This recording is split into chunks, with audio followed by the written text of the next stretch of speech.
안녕하세요. 저는 시집을 갔다가 과거에 손절했던 10년 절친을 만나게 된 기막힌 사연을 들려주러 온 기혼녀입니다.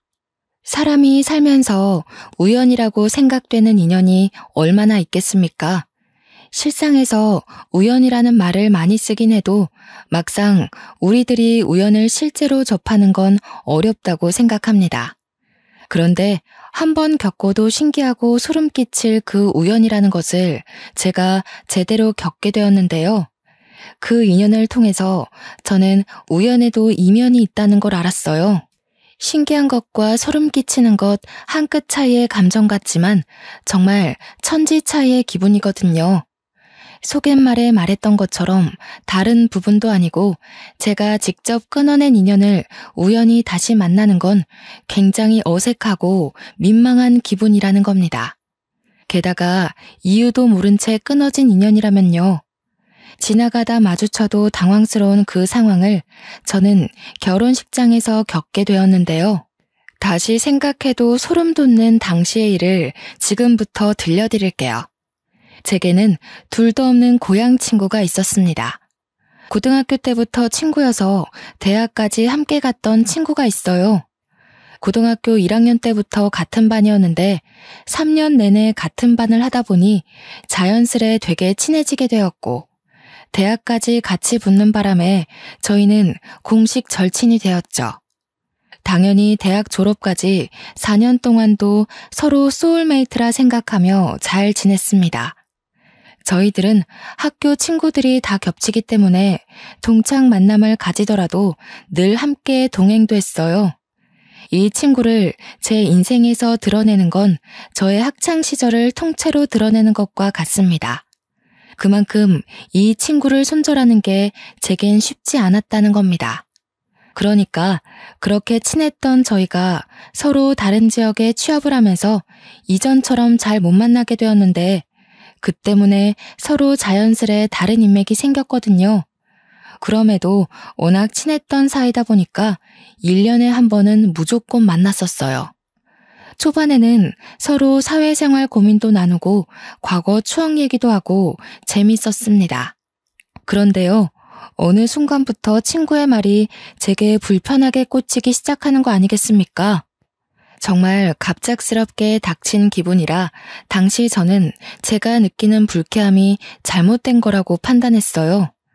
제가 직장 스트레스 때문에 예민해서 친구의 말이 꼬아서 들린다고 생각했죠. 옛날에는 분명 우스갯소리로 넘겼을 농담이라고 제 자신을 다독이면서 친구가 주는 불쾌감을 참았습니다. 그러니까 친구 말이 어땠냐면요. 예를 들면 나 길 가다가 번호 따였어. 너도 그쪽 거리 지나가면 번호 따일걸? 이라고 물었을 때 친구는 야, 네가 뭐 어때서 너도 그 정도면 예뻐 라고 받아친다는 거죠. 여기서 다른 사람들은 어떻게 생각할지 모르겠지만 저는 좀 기분이 상했습니다. 누가 외모에 대해서 얘기를 했나요? 저는요, 나 못생겼는데 못생긴 나도 그 길거리에서 번호 따였다. 그러니 나보다 예쁜 너는 당연히 따일 거다 라고 얘기한 것이 아닙니다. 다른 사람들의 생각을 들어보지 못해서 차마 친구 말이 이상하다고 확신할 수 없지만 듣는 사람인 제 입장에서 제가 그렇게 느꼈다면 불쾌한 말이 맞는 게 아닐까요? 그래도 저는 당시 그때를 유려하게 잘 넘겼습니다.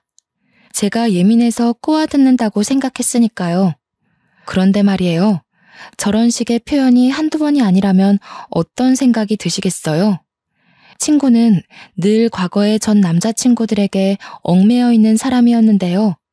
이 친구 남자친구들이 하나같이 다 못생겼거든요. 그 대신 다들 제 친구를 공주처럼 떠받들어주던 남자들이었습니다. 처음엔 몰랐는데 나중에는 친구가 일부러 그런 애들만 만나는 것 같더라고요. 그러면서 자기가 남자를 다 후릴 수 있는 여자라는 걸 주위에 보여주고자 했던 것 같아요. 같이 학교 다닐 때만 해도 몰랐는데 그런 식으로 자존감을 올리는 친구라는 걸 제가 직장 생활을 하면서 많은 사람을 마주하다 보니 알게 되었습니다. 쉽게 말하면 고민 척하는 여우였다는 거죠. 그걸 깨달은 순간 저는 친구한테 정이 떨어져 점차 연락을 무시하게 되었고, 그렇게 저희 관계가 자연스레 끊긴 겁니다. 그런데 황당한 건 이 친구가 자존감은 낮은데 자존심은 높은 편이라 저한테 손절당했다는 걸 인정 안 하고 오히려 자기가 저한테 손절쳤다고 소문을 냈더라고요. 저랑 그 친구랑 겹치는 친구가 많아서 우연히 들었습니다. 그래서 그 친구가 결혼하는 사실을 알았음에도 축하를 안 해줬어요. 친구도 저한테 청첩장을 보내지 않기도 했고요. 솔직히 인연을 끊는다는 게 쉽지 않았습니다. 저의 소중한 학창시절 과거가 모조리 부정받는 느낌이 들어서 어떻게든 친구를 이해해서 평생 친구로 끌고 가려 했거든요. 그런데 인간관계라는 것이 아닌 건 아닌가 봐요. 아무리 제가 친구를 이해해보려 해도 친구를 만날 때마다 찝찝하고 불쾌한 감정이 들고 은근슬쩍 제 외적인 모습을 돌려가며 비하하는 게 느껴져서 더는 못 만나겠더라고요. 그 친구에게 보고 싶다고 연락이 올 때마다 거부감이 들면서부턴 어쩔 수 없이 차단을 했습니다. 그렇게 손절하기로 마음 먹기까지 근 3년을 고민했고 친구가 더 이상 저를 존중하지 않는다는 걸 확실히 깨우치고 나서야 겨우 끊어낼 수 있었던 겁니다. 제가 그 정도로 깊은 관계를 끊어내본 게 처음이라서 초반에는 좀 스트레스 받았습니다. 10년 친구를 버렸으니 인생 헛살았다는 생각도 들었고 앞으로 제 주위에 아무도 없겠구나 싶은 두려움도 쏟아지더라고요. 그런 식으로 한 5년이 흘렀을까? 시간이 약이라고 한 번씩 친구가 생각나긴 했지만 예전만큼 죄책감이 들진 않더군요. 인연이야 다시 생길 수 있는 거고 사람 인생에서 인연을 목표로 둔다면 잃는 게 더 많을 거라는 직장 선배의 조언 덕분에 꽤 많은 자신감이 생겼어요. 20대보다 30대가 되니 확실히 인간관계에 덜 연연하게 되기도 했고요. 저는 직장 동료들과 날을 잡아서 일본 여행도 갈 만큼 순간의 인연들과 즐기며 보내기로 했습니다. 일본 여행은 제게 평생 잊혀지면 안 될 소중한 기억인데요. 우연히 일본 식당에서 한국 사람을 만난 적이 있었거든요. 그런데 그 사람이 바로 제 남편이 되었다는 거예요. 이 인연은 아직도 신기해요. 남편은 요리를 참 잘하는 사람이었고 외국 업계로 뻗은 한국 식당들을 홀로 총괄하는 요리사였습니다. 뉴욕 잡지에도 실린 적도 있다던데 당시에 거기까지는 잘 몰라서 그 유명한 사람을 못 알아봤었네요. 이런 것도 운명이라고 해야 되는 건지 주로 뉴욕 식당에서 일을 했던 남편이 하필 그 당시 일본에 막 귀국한 날이었고 거기서 저를 만나 인연이 된 겁니다. 더 놀란 건 남편이 저더러 자꾸 눈길이 간다고 먼저 관심을 보였다는 거예요. 저는 누군가에게 대시를 받아보는 건 그때가 처음이었습니다. 제 마음에 여유가 생겨서 얼굴이 폈던 덕분일까요? 남편은 저보다 무려 10살이 많았는데요. 그럼에도 관리 잘한 사람이라 나이 차이가 크게 보이지 않았어요. 또 얼마나 배려 넘치고 섬세한지. 심지어 외모까지 수려하니 제가 만난 남자친구들이 몇 없긴 하지만 그중 제일 잘생겼다고 말할 수 있을 정도였습니다. 그렇게 저는 남편과 같이 한국을 돌아와 결혼식을 올리게 되었어요. 바로 여기서 소름 끼치는 인연을 다시 만났다는 겁니다. 신부 대기실에서 친구들의 축하를 받고 있었는데 인파 사이로 손절했던 10년 절친이 제게 다가오는 거 아니겠습니까? 진짜 꿈인 줄 알았습니다. 얼굴 보자마자 제 표정이 굳고 온몸에 털이 솟는데 이 기분은 정말 느껴봐야 실감이 납니다. 대기실을 찾아온 친구를 보고 정말 속으로 얼마나 놀랐는지. 친구가 어설프게 인사를 하길래 저도 정신 차리고 받아줬는데요. 어떻게 알고 왔나 싶어서 불편한 표정을 애써 감추며 물어봤거든요. 근데 이보다 더 충격적인 사실이 저를 기다리고 있었지 뭡니까? 못 들었구나? 하긴 내가 남편이랑 해외여행 중이었어서 아주버님을 못 찾아본 탓이지. 너 나랑 가족 되게 생겼다? 족보로 따지면 내가 네 동서되는 사람이겠네. 당시의 충격을 저는 아직도 기억하고 있고 2번 다시 겪고 싶지 않을 공포입니다. 그러니까 남편한테는 6살 어린 서방님이 있는데 제 친구가 결혼했다는 남자가 바로 남편 남동생이었어요. 그 사실에 더 놀라서 제가 주인공이었던 그 결혼식을 당초에 어떻게 올렸는지 기억이 잘 나지 않습니다. 저랑 친구는 대판 싸워서 인연이 끊긴 게 아니기 때문에 서로 쌍심지켜고 노려보는 건 아니었고 단지 묘한 기류만 있었을 뿐이에요. 그렇게 저는 힘겹게 끊었던 10년 인연과 함께 가족이란 틀에 갇혀버리게 되는 기막힌 사태를 겪게 된 겁니다. 다행인 건 매일 보고 사는 건 아니었다는 거예요. 저희 부부도 동서 부부도 둘 다 분가를 하고 살았으니까요. 그럼에도 불구하고 한 달에 한 번은 꼭 만날 수밖에 없었는데요. 남편 집 문화에는 한 달에 한 번씩 식구들과 식사하는 날이 무조건 있었어요. 그 때문에 저희 부부가 신혼여행을 다녀오고 당연히 가족 모임을 가졌죠. 첫 모임에서 저는 시부모님의 애정을 잔뜩 받았는데 언젠가는 밝혀지게 될 저와 동서와의 관계가 그 자리에서 동서 입으로 드러나게 되었습니다. 저도 이렇게 가족이 된 것이 놀라운데 다른 식구들은 오죽했겠습니까? 남편이랑 서방님도 당연히 엄청 놀라더라고요. 근데 제가 더 놀라운 건 과거의 문제점이 하나도 고쳐지지 않은 동서의 행동이었습니다. 근데 아주버님이랑 저는 2분 결혼하고 처음 보는 거네요. 저한테는 둘 다 반가워서 특히 더 긴장돼요. 어떻게 만나신 거예요? 그러게요. 재수씨 얘기 동생한테 말로만 들었는데 반갑네요. 제가 미진이 보고 첫눈에 반해서 들이댔어요. 미진이가 밥 먹는 모습이 너무 귀엽더라고요. 눈길이 저절로 가길래 쳐다보다가 놓치면 안 될 것 같아서 연락처 받았어요. 와, 미진이 개 탔네. 쟤 누구한테 대시 받아본 적 처음일걸요?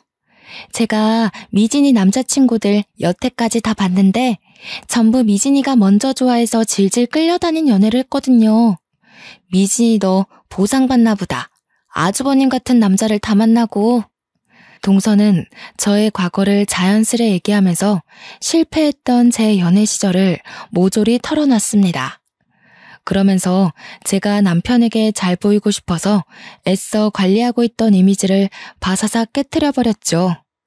심지어 동서가 저더러 지금 얼굴 많이 용됐다면서 과거에 저랑 찍었던 사진을 식구들한테 보여주기까지 했는데요. 솔직히 저 못생겼었다는 거 인정합니다. 저 과거에 안경 끼고 다녔고 꾸밀 줄도 모르는 촌년이었어요. 그거 내 사진 아니라고 제 과거를 부정할 생각은 아니었지만 남의 입으로 밝혀지는 제 과거가 그리 달갑진 않더라고요. 그래도 첫 가족 식사니까 애써 표정 관리하고 있었습니다. 어머님, 미진이 정말 많이 예뻐졌죠? 저도 너무 신기하고 왜 진작 저렇게 꾸미고 다니지 않았나 싶어요. 어때요, 아주버님? 어머, 혹시 제가 미진이 과거 괜히 보여드렸나요? 진짜 제가 생각했던 대로 너무 순박하고 귀엽네요. 그 사진 저도 좀 보내줄 수 있어요? 아, 미진아, 너도 네 사진 갖고 있지? 정말 귀여워서 그러는데 이따가 나 좀 보내주면 안 될까? 와, 아주버님 취향 특이하시다. 여자 볼 때 얼굴은 안 보나 봐요? 맞아요. 살다 보면 얼굴보다 마음 예쁜 여자가 중요한 법이죠. 마음 하면 미진이가 단연 1등이라고 제가 증명할 수 있어요. 어디 마음뿐이겠어요? 제 주위에서도 저보다 미진이가 더 아깝다고 하던걸요. 미진이 학교 얘기 많이 좀 해주세요. 미진이가 부끄럽다고 워낙 숨겨서. 저는 동서 행동에 기분이 상했지만 그래도 남편이 그런 모습마저 귀여워해주니까 한편으론 안심이 되더라고요. 남편이 저한테 실망했을까봐 걱정도 됐거든요. 남편 반응이 오히려 들뜨니까 동서는 금세 흥미가 식었는지 또 다른 주제로 말을 돌리더라고요. 제가 과거엔 예스맨이라고 불렸을 정도로 거절 잘 못하는 성격이었는데요. 이번엔 그걸 가지고 칭찬 아닌 칭찬을 해대지 뭡니까? 미진이가 정말 좋은 뜻으로 바보였어요. 주위 친구들이 미진이더러 사회 나가면 사기당할까봐 얼마나 걱정했다고요. 바보처럼 착해가지고 친구들이 자기 이용하는 줄도 모르고 친구들 말 다 들어주고 그랬다니까요. 제가 미진이 지켜준다고 엄청 고생했어요. 친구한테 바보라고 하는 게 역시 진짜 친구는 아닌 거 맞죠? 이마저도 남편 덕분에 저는 위기를 넘길 수 있었는데요. 남편은 동서의 말에 오히려 그걸로 제가 어떤 인성을 가진 사람인지 알게 되어 기쁘다고 식사 자리에서 더 사랑꾼 면모를 보여주었습니다. 제가 동서의 성격을 좀 늦게 깨닫고 손절을 했다고 했잖아요. 늦게 깨닫고 고민이 길었던 만큼 아주 신중하게 끊어낸 인연이었거든요. 그렇기 때문에 다시 만난 당시 쎄하다는 걸 바로 느낄 수 있었습니다. 특히 제 남편을 대하는 태도가 마치 남자 하나 꼬드기려는 듯한 낌새가 보였다고 할까요? 솔직히 제 남편이 잘생긴 것에 비해 서방님은 평균 이하의 분위기이긴 했습니다. 대신 서방님 성격이 정말 착해서 세상에 저런 사람이 있다는 게 충격일 정도로 동서한테 잘하고 있더라고요. 동서 옆에는 과거에도 항상 저런 남자친구들만 있었습니다. 서방님한테는 죄송하지만 외적으론 한없이 부족하나 내면이 아주 천사같이 착한 사람들 말이에요. 동서는 늘 자기는 남자 외모 안 본다고 오히려 잘생긴 사람 싫다고 했는데 제 눈에는 전혀 아닙니다. 동서는 잘생긴 남자가 싫은 게 아니라 잘생긴 남자에게 까일까봐 미리 겁먹고 접근하지 못하는 거였어요. 어릴 때는 몰랐던 그 부분들이 나이를 먹으니까 아주 잘 보이더라고요. 그래서 문제라는 겁니다. 제 남편이 외적으로 수려하다고 하지 않았습니까? 미리부터 걱정을 하긴 했는데 아니나 다를까 동서가 저랑 남편이 시댁에 가면 꼭 연락을 받고 뒤늦게 나타나서 은근히 제 남편을 쫓아다니더라고요. 남편 말에 크게 리액션하고 많이 웃어주고 같은 동선 많이 만들고 그랬습니다. 그게 제 눈에만 너무 잘 보여서 제가 동서를 손절할 수밖에 없었던 이유들이 또다시 느껴야만 했어요. 동서가 남자에게 관심을 표현할 때 꼭 하는 말이 있는데 저랑 자기랑 비교를 하면서 자기의 위상을 치켜 올리는 거였습니다. 아주버님, 집에서 미진이가 이런 음식 안 해줘요? 아, 맞아. 미진 요리 못하지. 아주버님, 그거 알아요? 옛날에 미진이가 프렌치 토스트 만드는데 설탕이 아닌 소금을 뿌린 거예요. 웃기죠? 역시 제 아내가 매력이 철철 넘치네요. 요리는 제가 잘하는데 굳이 와이프 시킬 필요가 있나요? 저는 미진이 먹는 것만 봐도 배불러서 평생 제가 해주려고요. 저는 동서가 저를 칭찬하는 게 아닌 욕이라는 걸 알아서 기분이 확 상하는데 남편은 동서의 말을 곧이곧대로 들어서 그걸 저의 흠이라고 생각 안 하더라고요. 오히려 매력이라고 봐주니까 동서는 되로 주고 말로 받는 식으로 남편의 철벽을 느껴야 했습니다. 남편 덕분에 제가 딱히 동서에게 화낼 만한 일은 생기지 않았어요. 저도 이젠 예전처럼 바보같이 이해해주는 사람은 아니라서 되레 남편에게 잘 안 하던 애교까지 부리고 그랬네요. 그럴 때마다 동서의 시선이 느껴지는데 그 눈빛이 조금 어이없었습니다. 누가 보면 미혼인 줄 알겠어요. 남편이 있는 사람이 도대체 왜 남의 남편을 자기 남자 만들지 못해 시기를 한답니까? 그마저도 한 달에 한 번 꼴이니까 가정의 평화를 위해서라도 참아야만 했네요. 그리고 어느 날엔 시모 생신상을 준비한다고 다시 시댁으로 모인 적이 있었습니다. 당연히 며느리인 저랑 동서가 같이 요리를 하게 되었어요. 야, 그건 그렇게 하면 안 되지. 어머님 짜게 못 드신단 말이야. 너 예전에도 MT 때인가? 냉면 뜨겁게 끓였다가 애들한테 욕먹었잖아. 요리를 그런 식으로 하는 애가 마음대로 아무거나 만지면 어떡해. 언제적 얘기래. 지금은 그런 실수 안 하거든? 그리고 여기 어른들도 계신데. 야, 니. 이런 말은 조심하는 게 좋을 것 같다. 듣기 안 좋아. 첫 모임 때도 말 없던 걸 이제 와서? 우리 사이에 형님 동서는 무슨? 이미 어머님 아버님도 이해할 텐데 뭘. 중요한 건 호칭이 아니라 언행이야. 과거에는 제가 모르는 것이 많아서 동서가 가르쳐주는 게 많았던 건 사실입니다. 하지만 이미 그건 15년도 넘은 일이었고 그 사이 사람 성격이 안 바뀔 수가 있겠어요? 동서는 자꾸 저를 과거의 저로 기억을 하고 대하더라고요. 그래서 그런지 저를 함부로 대하는 것도 과거와 너무 똑같다고 느껴졌습니다. 동서의 여우 같은 의도가 너무 잘 보이다 보니 불쾌감도 그만큼 빨리 찾아왔는데요. 그럼에도 괜히 과거 감정으로 싸우기 싫어서 저는 동서가 말할 때마다 자리를 피하는 방법을 택했습니다. 동서는 생각보다 눈치가 없더라고요. 제가 생각해도 저는 과거랑 많이 다른데 전혀 제 표정을 못 읽는 거 아니겠어요? 그저 동서는 시댁 식구들의 애정을 듬뿍 받는 데에만 혈안이 되어 있었습니다. 아주 작정을 한 사람처럼 행동했어요. 굳이 멀리 있는 서방님을 불러내 제가 만든 음식과 자기가 만든 걸 간을 보게 해서 어떤 게 더 맛있냐고 굳이 평가를 묻더군요. 식탁에 놓을 때도 제 음식과 자기 요리를 꼭 구분해서 배열해 놓더라니까요. 어머님, 짠 거 못 드시잖아요. 여기는 미진이가 만든 거니까 드시지 마시고 이쪽 거 드세요. 어머님 입맛 맞추는 건 제가 이제 장인이에요. 그래, 작은 애가 내 입맛을 잘 알긴 하지. 새아기는 결혼한 지 얼마나 됐다고 그런 것까지 알겠어. 한참 신혼이라 깨볶는다고 바빠야지. 나는 뭐 상관없다. 너희들이 이렇게 시간 내고 와서 내 생일 챙겨주는 것만으로도 좋아. 어머님 신경 안 쓰이게 제가 미진이한테 많이 알려줄게요. 제가 옛날에 완전 맹탕이었거든요. 모르는 게 얼마나 많은지 한 걸음 뗄 때마다 저한테 하나씩 질문을 했다니까요.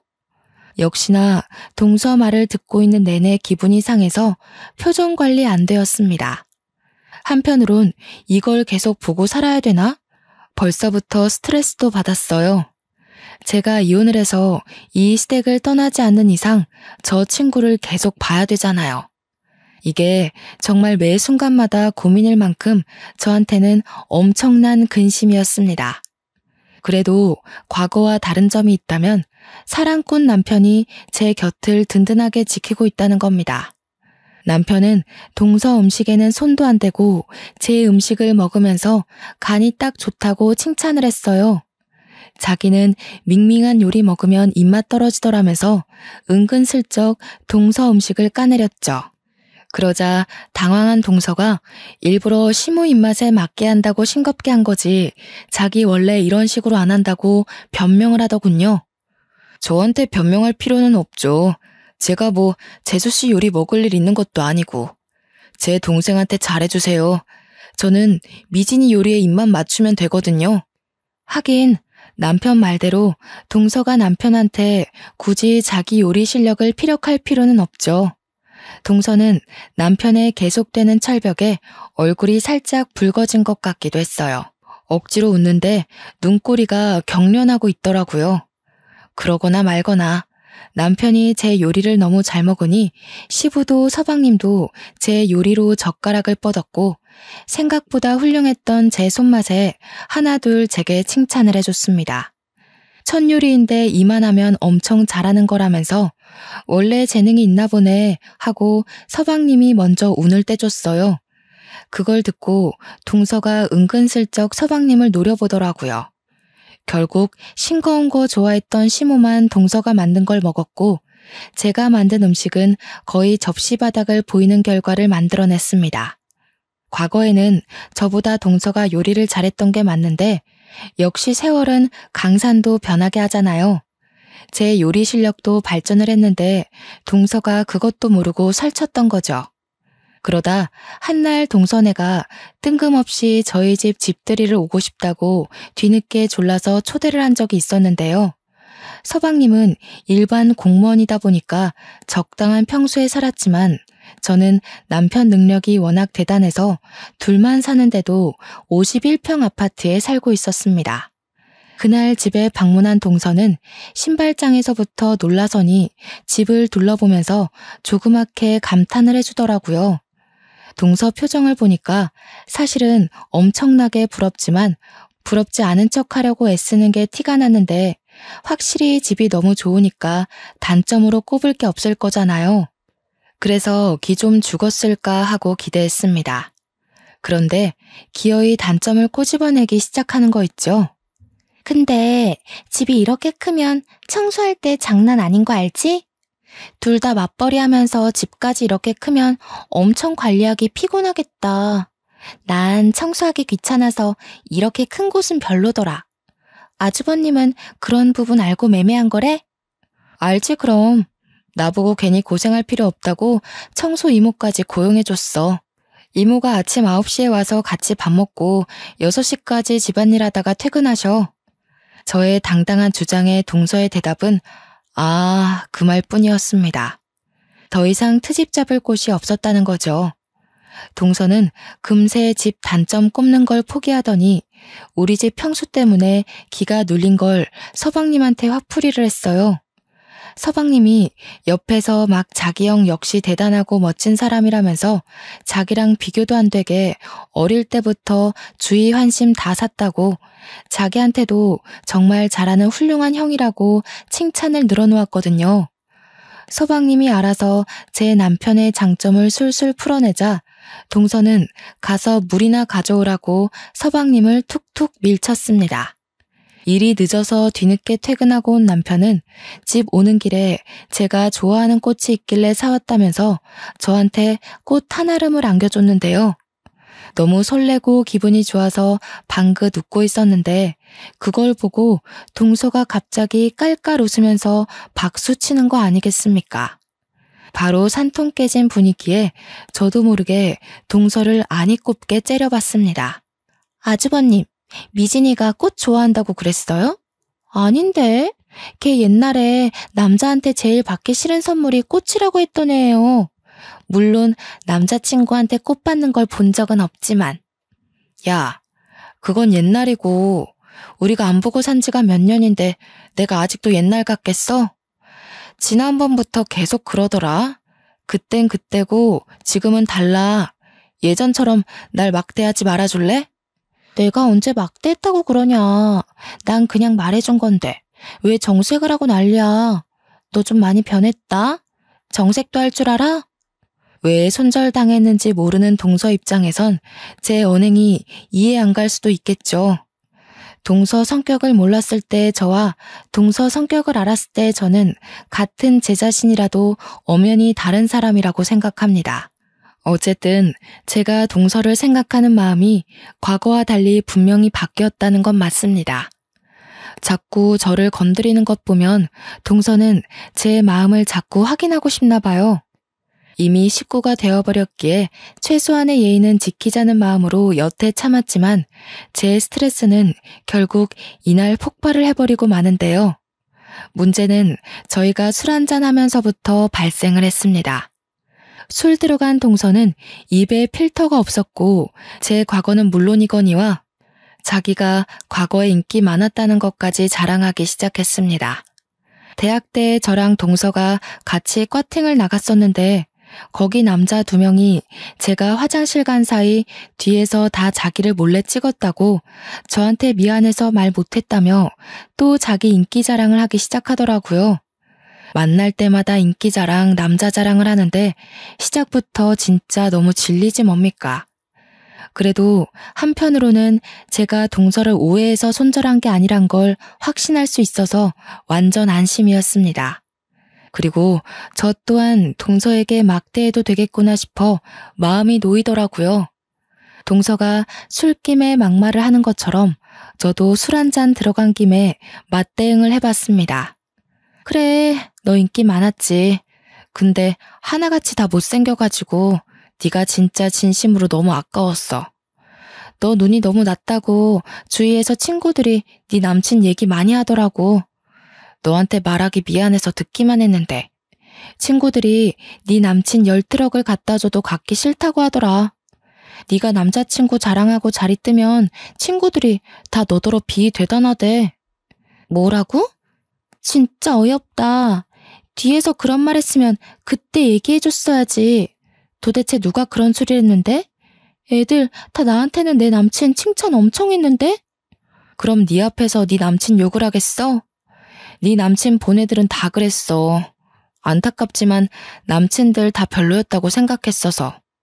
나도 차마 말 못했지. 네가 너무 들떠서 자랑하는데 거기다 대고 어떻게 그 기분을 망쳐놓겠어? 동서는 자존감이 낮기 때문에 이 정도의 말만 들어도 엄청 자존심 상했을 거라 저는 확신할 수 있었습니다. 그간 봐왔고 연구해봤던 동서의 행적을 너무도 잘하니까 이젠 척하면 척으로 다 알아차렸죠. 아니나 다를까 동서가 약간 울컥했는지 아무렇지 않은 척하면서 자기는 남자친구 인성만 보지 외모 보고 사귀는 애들이랑 다르다면서 스스로를 보호하더라고요. 늘 그랬던 방식처럼. 참 어떻게 보면 안쓰럽기도 하고 오죽 자존감이 낮으면 저러고 살까 싶어서 적당히 하고 말랬더니 동서가 그새를 못 참고 주제를 돌려 남편한테 치근덕대더라고요. 남편한테 맛있는 안주 좀 만들어달라면서 애교 철철 넘치게 부탁을 했습니다. 남편은 흔쾌히 저희를 위해 요리를 해줬고 서방님은 그 사이에 또 자기 형을 칭찬하기 바빴습니다. 솔직히 제가 봐도 남편과 서방님의 능력 차이가 너무 눈에 보이는데 동서가 몰랐을 리가 있겠어요? 너무 우리 남편 칭찬만 하는 서방님에게 제가 반대로 서방님을 칭찬했거든요. 서방님의 성실하고 오죽한 면을 칭찬하자 동서가 이때다 싶어 나섰는데 그게 사건의 발단을 불러일으켰습니다. 서방님도 공무원 진득하게 하면서 안정적인 가정 꾸리고 계시잖아요. 저희 남편은 모험하는 걸 좋아해서 한 번씩 제가 다 긴장이 돼요. 좀 그렇긴 하겠다. 난 가정이 있는데 모험하고 그러는 남자 좀 그렇더라. 내 남편은 안정직이라서 전혀 그런 위험 부담이 없거든. 근데 또 한편으로는 아주버님 보면 어떻게 내 남편은 모험 한번 안 해봤지? 싶어서 궁금하긴 하더라고. 배부른 소리 한다. 안정직이 좋은 거지. 그리고 서방님이 굉장히 심성 좋잖아. 서방님같이 착한 남편 세상에 드물어. 나 정말 서방님이 너한테 생각하는 마음 보고 깜짝 놀랐다니까. 이렇게 착한 남자 만나는 것도 다 복이야. 그러니? 우리 서로 안 가져본 것에 대해 욕심이 생기나 봐. 난 모험하는 남자 궁금하고 넌 착한 남자 궁금하고.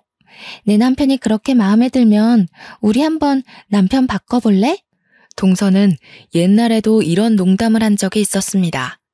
제가 조금 잘난 남자친구를 만나면 제 남친과 자기 남친을 계속 비교하면서 바꿔볼래? 같은 정신나간 농담을 했었어요. 그때마다 제 남자친구들이 동서가 부담스럽다고 다시 보고 싶지 않아 해서 2번 만남으로 이어진 적은 없었습니다. 결혼을 안 했다면 이 친구를 영영 볼 일은 없었을 텐데 어쩌다가 제가 또 이런 소리를 듣고 있는 건지 모르겠네요. 저는 그 얘기를 듣고 제 감정 상한 걸 떠나 서방님의 기분이 크게 신경 쓰였습니다. 어느 배우자가 이런 소리를 듣고 별일 아닌 걸로 넘어가겠어요? 역시나 서방님은 동서한테 벌써 실망한 기색이 역력했고 서운하다는 말까지 표출했습니다. 그런데 동서 하는 말이 서방님에게 더 큰 상처를 주고 말았죠. 서운하면 뭐? 이혼하자고? 그럴 배짱도 없으면서 괜히 권위 잡으려고 하지 마. 그런 건 아주버님처럼 잘난 남자들만 통하는 거야. 우리 이혼하면 손해보는 건 당신이야. 당신 얼굴에 나 같은 여자 만날 수 있을 것 같아? 당신이 먼저 낳자면 난 잡을 생각 없다는 것만 알아도. 야, 말이 너무 심한 거 아니야? 부부간에도 지켜야 할 예의가 있는 거야. 사람 기분 나쁘게 무슨 말을 그런 식으로 해. 서방님 기분도 좀 생각하지? 괜찮아. 얘 바보라서 내가 또 잘해주면 금방 풀려. 우리 서로 그렇게 3년을 살았어. 이 정도 말은 얘한테 기분 나쁜 것도 아니야. 바보라서. 저 말을 듣는데 과거의 동서가 저한테도 저런 똑같은 말을 했다는 게 떠올랐습니다. 서방님은 화가 나서 자리를 떴고 동서는 정말 신경도 안 쓰고 앉아 있더라고요. 어차피 남은 정도 없었지만 그 없던 정마저 모조리 다 떨어진 저는 젓가락을 내려놓았고 서방님 달래주러 가려고 일어났습니다. 동서가 어디 가냐고 묻더라고요. 그 꼴마저 보기 싫어서 대답을 안 했는데 제가 어디 가는지 이미 알고서는 그냥 내버려두면 지 알아서 풀린다고 제 등에 대고 자꾸 재수없는 소리 하는 거 아니겠습니까? 무시하고 서방님한테 갔더니 서방님은 화장실에 들어가 있더라고요. 제가 차마 들어갈 수 없는 곳이라서 잠깐 밖에서 기다리다가 결국 다시 자리로 돌아갔는데 있어야 할 동서가 사라지고 없는 겁니다. 어디 갔지 싶어서 동서를 찾다가 곧 제 방에서 메이크업 수정하고 있는 동서를 발견했는데요. 너무 자연스럽게 제 물건에 손을 대고 있어서 황당한 말씨로 뭐 하냐고 물었습니다. 립스틱 좀 빌리자. 입술이 없어져서. 넌 내 화장이 이 모양이면 말 좀 해주지. 아주버님이 뭐라고 생각했겠어. 일부러 나 못생겨 보이게 하려고 한 거야? 아주버님이 나한테 흔들릴까봐? 뭐라고? 음식을 먹으면 당연히 입술이 지워지는 거지. 식구끼리 그런 걸 왜 신경 써? 그리고 내가 뭐하러 너 못생겨 보이게 해? 우리 남편이 너한테 흔들릴 일이 뭐 있는데? 그야 내가 너보다 예쁘니까. 남자들은 시각적 아름다움에 약하잖아. 솔직히 너 좀 그럴까봐 이런 말 안 하려고 했는데 아주버님이 약간 나한테 관심 있는 것 같더라고. 아까 술 먹는데 계속 나랑 눈 마주치는 거 있지? 걱정 마. 가정 불화일으키는 일은 없을 테니까. 동서는 저랑 친구하면서 늘 이런 식의 마인드를 갖고 있었구나라는 걸 그날로써 확신을 가졌고 나이도 먹고 사회에 찌든 저는 더 이상 동서가 알던 순수한 친구가 아니라는 것도 보여주고 싶었습니다. 그래서 동서가 가지고 있던 립스틱을 빼앗았어요. 그대로 그걸 동서 입술에 쳐박아 버리고 파우더 가루를 쳐붓고 액상 화장품을 뜯어서 들이부은 다음 클렌징 크림까지 덕지덕지 묻혀주었습니다. 충격에 물든 얼굴로 동서가 악 소리를 지르자 서방님이랑 남편이 뒤늦게 쫓아왔어요.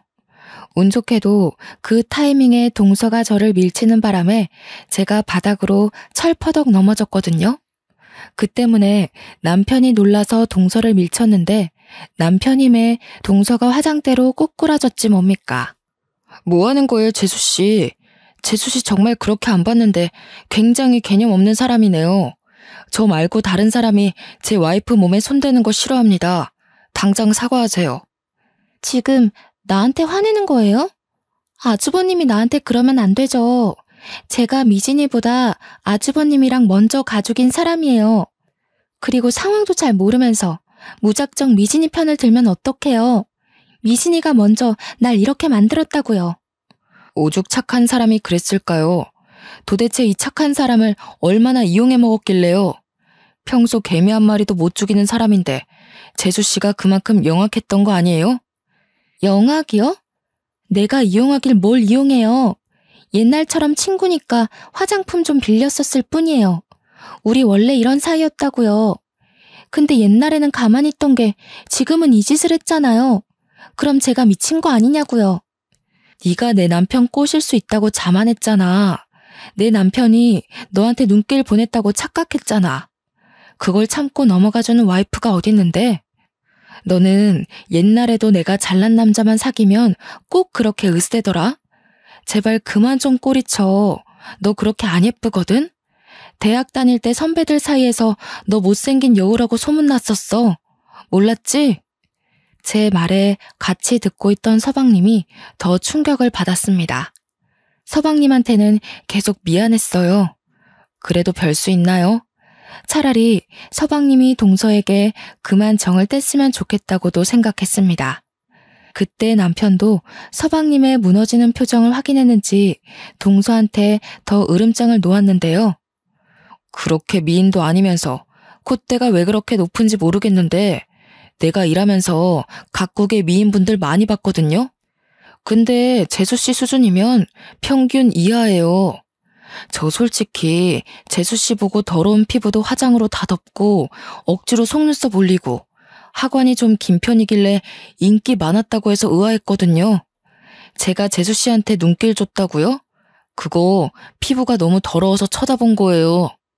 뭐라고요? 저 예쁘다는 소리 많이 들었거든요. 아주버님 동생도 나 예쁘다고 쫓아다닌 거예요. 뭘 알고나 말하세요. 남자마다 예쁜 기준이 다르다는 거 모르시나 보죠? 그러자 잠자코 듣고만 있던 서방님이 입을 열었는데 그 길로 동서는 이혼을 하게 되었습니다. 솔직히 내 기준에 예쁜 사람 만나기 힘든데 나보다는 당신이 외적으로 뛰어나니까 예쁘다고 했던 거야. 요즘 세상이 어느 때인데 나도 보는 눈이 있어. 근데 나는 그 정도로 미인인 사람들 감히 엄두도 못 내니까 너로 족할 수밖에 없었던 거지. 내가 형 외모였으면 너는 지나가다 쳐다볼 여자 축에도 못 껴. 네가 왜 못생긴 남자친구밖에 못 만났는지 잘 생각해봐. 그렇게 난장판이 된 집들이는 저희 결혼 생활 중 유일한 고민이었던 원흉을 제거하는 계기가 되었습니다. 저는 그날 이후로 다시는 동서를 만날 수가 없었어요. 도련님도 이혼 조정 기간인데도 동서가 어디서 뭘 하는지 소식을 모른다네요. 연락도 안 하고 있대요. 원래는 항상 서방님이 먼저 동서에게 연락하는 사람이었는데 이젠 서방님이 먼저 동서를 차단해버린 것 같더라고요. 이 사실을 알면 동서가 꽤나 자존심 상하고 억울해 죽고 있을 겁니다. 아니면 또 어떤 착한 남자를 꼬셔서 이혼하게 된 일을 자기 입맛에 맞게 거짓말하고 다닐지도 모르겠네요. 그 친구는 그렇게 해야만 직성이 풀리고 자존감이 올라가니까요. 어쨌든 손절한 친구를 형님 동수하면서 평생 보고 살아야 하나 고민이 많았는데 그 열등감 덩어리를 또다시 제 삶에서 쫓아버릴 수 있어 얼마나 다행인지 모릅니다. 대판 싸워서 연을 끊는 건 제 성격상 안 맞는데 결국 제일 친했던 친구랑 이렇게 돼버리니 인생 참 무상하다는 생각도 들었어요. 세상에서 제일 친하고 제일 좋고 가장 오래갈 친구 같은 건 어쩌면 없을 수도 있겠다 싶더라고요. 누가 TV에서 그런 말을 했던 게 생각이 나네요. 세상에는 좋은 사람, 나쁜 사람이 있는 게 아니라 나랑 맞는 사람, 안 맞는 사람이 있을 뿐이라고요. 동서랑 제가 학교라는 틀 안에 갇혀서 같은 곳만 바라보고 지낼 때는 웬만하면 마음 맞는 친구로 지낼 수 있었어요. 하지만 그건 그저 어렸기 때문에 가능했던 억지 배려가 아니었나 싶습니다. 한쪽이 다 포용해 줄 수 있는 관계 말입니다. 학교를 벗어나면서부터 저희는 성인으로서 사람 간의 관계를 다시 해석해봐야 된다고 생각합니다.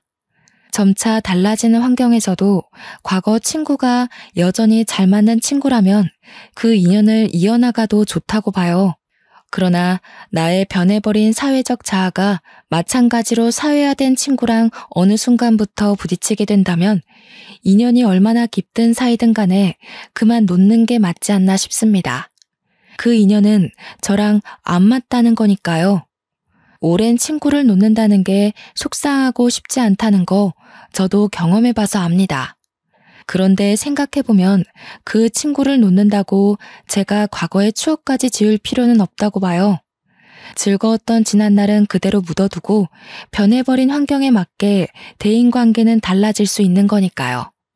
또 저만 성실하게 지낸다면 제게 얼마든지 소중하고 잘 맞는 인연이 생기기도 하니까 오랜 친구를 놓았다고 해서 더 이상 불안하지는 않습니다. 친구라는 존재로 고민이 깊었던 만큼 사연 내용도 좀 길어지게 되었어요. 제가 또 남은 자녀의 고민을 싹쓸이하지 않았나 싶습니다. 청취자분들은 오랜 친구나 친구를 끊어내야만 했던 경험이 있으신가요? 다들 친했다가 마음 상해서 멀어진 관계가 한 번쯤은 있겠죠. 어떻게 대처를 하셨는지 너무 궁금하네요. 기회가 된다면 인간관계 조언에 대해 듣고 싶네요. 고민으로 시작해 고민으로 끝난 사연인 것 같습니다. 제 이야기 들어주셔서 너무 감사하고요. 늘 평안한 밤 되시길 바랍니다.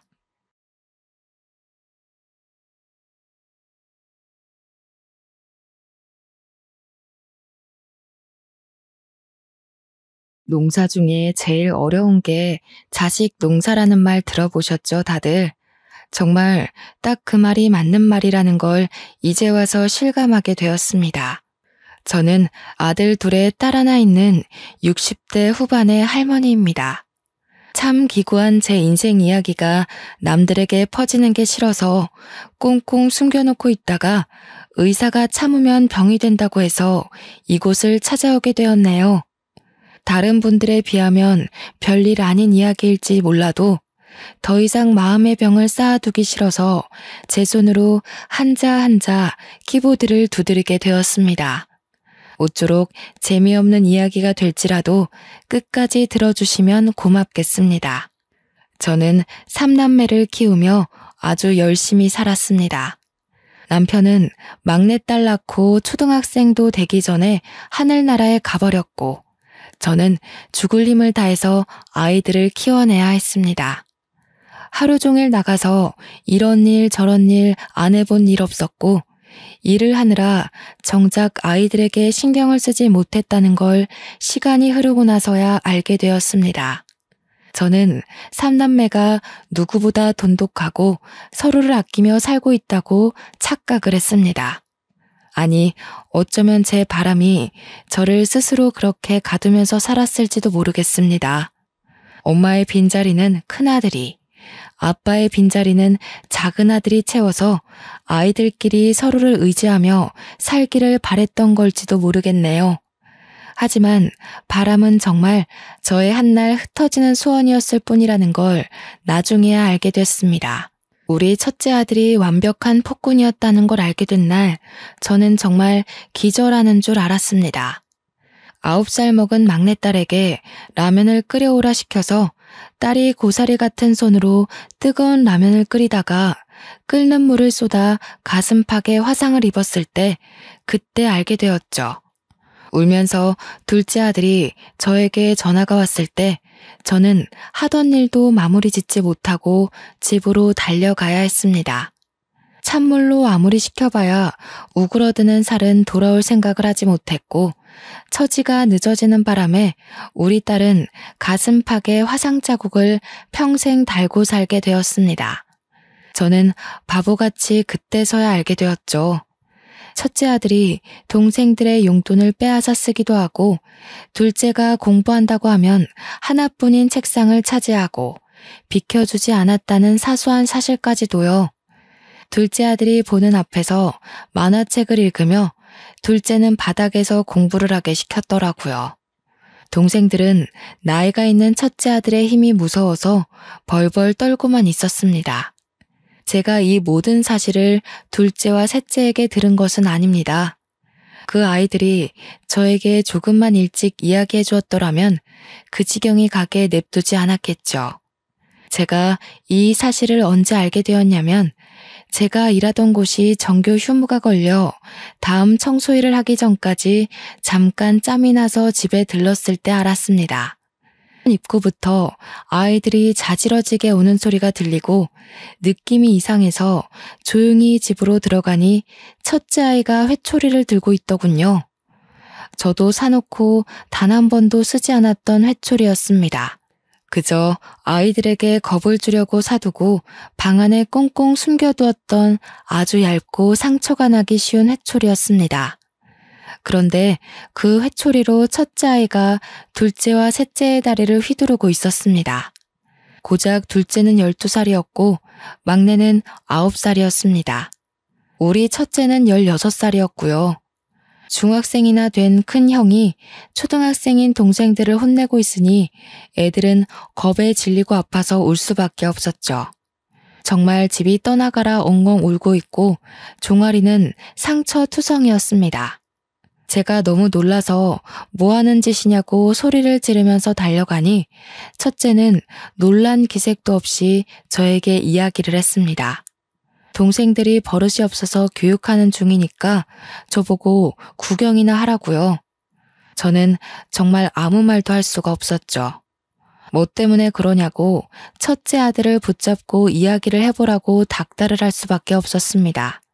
첫째는 입을 꾹 다물고 두 동생들은 엉엉 울기만 했습니다. 제가 소리를 치자 그제서야 둘째가 이야기를 하기 시작하더군요. 종아리가 눈으로 보기 힘들 정도로 아파 보이는데 둘째는 다 자기 잘못이라고 하더군요. 제가 매달마다 아이들에게 조금씩 용돈을 주고 있었는데 형에게 그 용돈을 주지 않아서 생긴 일이라 했습니다. 저는 정말 어이가 없어서 그게 전부냐고 물었고 두 아이는 맞다고 고개를 끄덕였습니다. 아니, 각자 쓰라고 용돈을 준 것인데 그걸 형에게 다 주고 있었다는 것도 충격적이었고 당연하게 받은 첫째에게도 실망이 컸죠. 두 동생들은 학교 끝나고 군것질이 하고 싶어서 형에게 용돈을 바치지 않았다고 했습니다. 그 말이 끝나기 무섭게 첫째 아이는 아이씨 하면서 방에 들어가더라고요. 저는 화가 나서 당장 나오라고 버릇없이 어딜 들어가냐고 누가 누굴 혼내는 거냐고 소리쳤습니다. 그런데도 불구하고 첫째 아이는 꿈쩍도 안 하더니 슬그머니 방문 열고 나와서 자기 나간다고 휙 집을 나서더군요. 고작 중학교 3학년이 저런 식으로 행동을 하니 제 속이 터져나갈 것 같았습니다. 한 가지 다행인 것은 제가 나선 덕분인지 둘째 아들과 막내딸을 더 이상 괴롭히지 않는 것 같았습니다. 두 아이들에게 간간히 웃음이 걸리는 걸 보고 저는 한시름 놓았죠. 하지만 제 일은 더할 나위 없이 바빴습니다. 아이들의 교육도 그렇고 먹는 것, 입는 것을 생각하다 보니 돈을 바짝 벌어야 했습니다. 점차 집에 대해 또 느슨하게 관심이 갈 때쯤 사건이 터지고 말았습니다. 고등학교에 진학한 아들의 학교 담임 선생님에게서 학교로 와달라는 연락을 받게 된 것이었습니다. 저는 무슨 문제가 있느냐고 물었고 담임 선생님은 아이가 동급생의 물건을 빼앗고 주먹을 휘둘렀다고 하더군요. 저는 놀라서 하루 일을 빼고 학교로 달려갈 수밖에 없었습니다. 학교 교무실에 도착하니 반성도 없이 껄렁하게 앉아있는 아들이 보이더군요. 저는 정말 쥐구멍에 숨고 싶었고 당한 아이들에게 너무나도 미안했습니다. 남편이 살아있었다면 우리 아들이 이렇게 엇나가진 않았을지도 모른다는 생각이 들어 처음으로 먼저 가버린 남편을 원망하기도 했습니다. 정말 번듯하게 잘 키우고 싶었는데 왜 우리 아들은 내 속도 모르고 이다지도 나를 힘들게 할까 하는 원망도 터졌고요. 눈물이 줄줄 흘러나오는데도 불구하고 우리 아들은 저에게 눈길 한번 주지 않고 딴청을 부리더군요. 제 속이 정말 문드러진다는 느낌이 어떤 느낌인지 절실하게 알 수 있었습니다. 도대체 같은 반 아이들의 물건을 빼앗고 괴롭히고 왜 그러는 거야? 응? 나는 사지도 못하잖아 저거. 필요한데 그럼 뭐 어떡해? 필요는 하고 돈은 없고 그럼 내가 저걸 가질 수 있는 방법은 좁해서 뺏는 수밖에 없는데 저는 아들의 말에 정말 기겁을 할 수밖에 없었죠. 생각을 해보셔요. 학교에서 문제를 일으켜 찾아갔더니 반성은커녕 저리 당당한 태도로 나오다뇨. 당연히 물건을 빼앗기고 괴롭힘을 당한 동급생과 그들의 부모는 우리 아들을 용서하지 않았습니다. 저는 정말 학교에서 공부를 좀 하라는 제 바람이 그렇게 큰 것인지 몰랐죠. 결국 학교에서는 근신 처분을 내렸고 어쩔 수 없이 첫째 아들을 데리고 집으로 돌아올 수밖에 없었습니다. 첫째 아들은 저에게 이제 와서 관심 갖는 척 하지 말라고 진즉 이랬으면 자기도 달랐을 거라며 저에게 원망을 뱉었습니다. 다 제가 애들을 먹여 살리겠다고 일을 하는 바람에 이렇게 된 건가 싶었고 저는 망연자실했죠. 하지만 한 가지 다행인 것은 첫째가 엇나가고 집에서 폭군처럼 굴 때마다 아무것도 하지 못하는 동생들이 책을 들여다본 덕분에 공부를 잘했다는 겁니다. 첫째 아이에게 걸었던 기대는 둘째와 셋째에게로 넘어가게 되었습니다. 용돈을 늘 첫째에게 빼앗기고 있는 것을 알게 된 이후로 저는 용돈을 몰래 주었습니다. 같은 날 일괄적으로 용돈을 주면 뒤에서 어떻게든 첫째 아이가 다 빼앗는 걸 똑똑히 알게 되었으니까요. 하지만 꼬리가 길면 밟힌다는 이야기 다들 아시죠? 동생들이 처음 보는 새 문제집을 가지고 있으니 당연히 첫째가 알게 되었습니다. 제가 둘째와 셋째를 위해 용돈도 몰래 주고 문제집도 사준다는 사실을요. 그러더니 어이가 없다는 듯이 왜 자식들끼리 차별을 하냐고 저에게 소리를 지르는 게 아니겠어요? 그래서 문제집 사라고 돈을 준 거라고, 억울하면 너도 공부를 하라고 저도 소리를 쳤습니다. 학생의 본분은 무엇보다 공부 아니겠습니까? 그랬더니 자기도 문제집을 사겠다고 돈을 달라고 하더군요. 저는 속는 셈 치고 아이에게 10,000원을 주었습니다. 그런데 그 돈 타가서 뭘 하고 있었는지 상상이 가시나요? 바로 담배를 사서 담배를 태우고 있었습니다. 아무리 문제하여도 그렇지 고등학생이 떡하니 교복 입고 담배를 태우는 걸 보는데 정말 기가 막히더군요. 제가 등짝을 때리며 미친놈아 등신 같은 놈아 하고 욕을 해도 첫째 아들은 저를 싸늘하게 바라볼 뿐 자기 행동이 잘못됐다는 생각은 하지 않았습니다. 이렇게 문제가 심각한 아들은 날이 갈수록 사고만 치기 시작했습니다. 친구 오토바이를 타고 가다가 사고를 내지 않나, 슈퍼에서 과자를 훔치질 않나, 편의점에서 술이랑 담배를 사다가 경찰에게 잡혀가질 않나. 그러면서 저한테 하는 말이 다 제가 그렇게 만들었다는 겁니다. 동생들한테만 따로 용돈 주고 챙겨주니까 자기는 엇나가는 거라면서요. 자기한테도 그렇게 관심을 주었으면 이렇게 망가지지 않았을 거라고 제 탓을 하대요. 저는 반성 따위 없는 아들을 포기했습니다.